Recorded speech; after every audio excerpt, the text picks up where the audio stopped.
Welcome back. The next story is about the return of space burgers to the Grant County Fairgrounds. Reporter Devin Higgins stopped by the Lioness Club booth and has the story.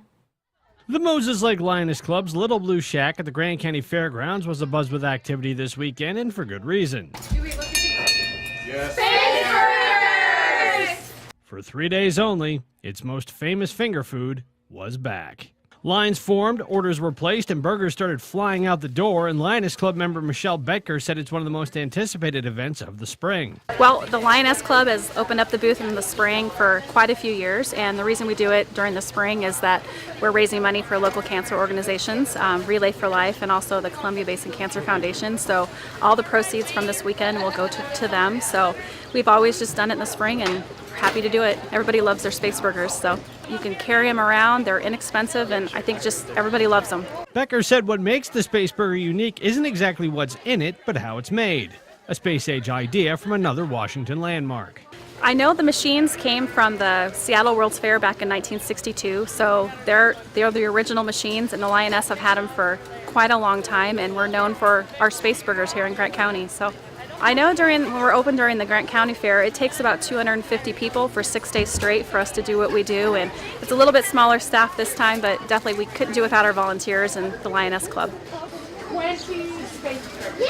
Kim Melby is not only a longtime customer, but volunteers her time at the Space Burger Shack during the fair. She says it's a rare occasion when someone walks away having bought just one. Oh, no, my husband said space burgers are there today, and I need 20 for my employees. And when I work here in the summer, free day at the fair, everybody comes for 20.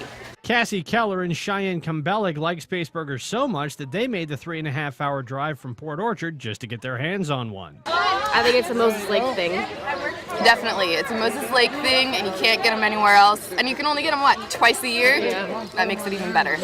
I miss them. I had them as a kid every year, and now that I moved away, I come back every year to have them.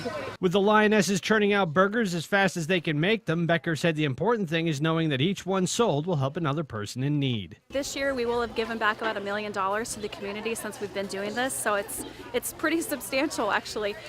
During this opening, we're really hoping to sell 5,000 space burgers this weekend. So the sun's out, it's beautiful, and so hopefully we can do that.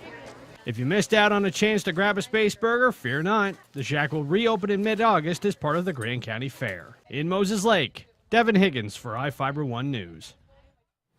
And rounding out this week's news coverage is a story out of Soap Lake, where the City Council approved an ordinance this week to allow off-road vehicles on city streets. Reporter Jeff Chu has the details. People in Soap Lake will be allowed to ride all-terrain vehicles and golf carts on city streets starting sometime in May after a new ordinance is published. Soap Lake City Council on Wednesday night voted 5-1 in favor of an ordinance to allow alternative vehicles on city streets.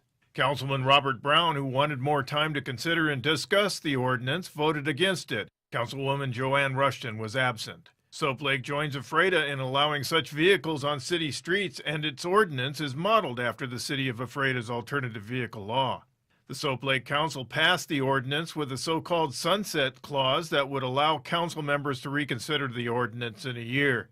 At that time, the council could again approve or reject the ordinance. The council also added a clause to the ordinance to require whip flags on the vehicles to increase their visibility. Soap Lake's ordinance allows vehicles to cross State Route 17 or Daisy Street at the intersections with Main Avenue and 2nd Avenue Northeast. State law only allows such vehicles to cross highways. The Soap Lake ordinance requires alternative vehicle drivers to wear helmets and have proper lights and signals. I'm Jeff Chu for iFIBER 1 News. And that wraps up our weekend edition. iFIBER 1 News will be back on Monday at 5 p.m. with the latest news from around the Columbia Basin. Thank you for watching.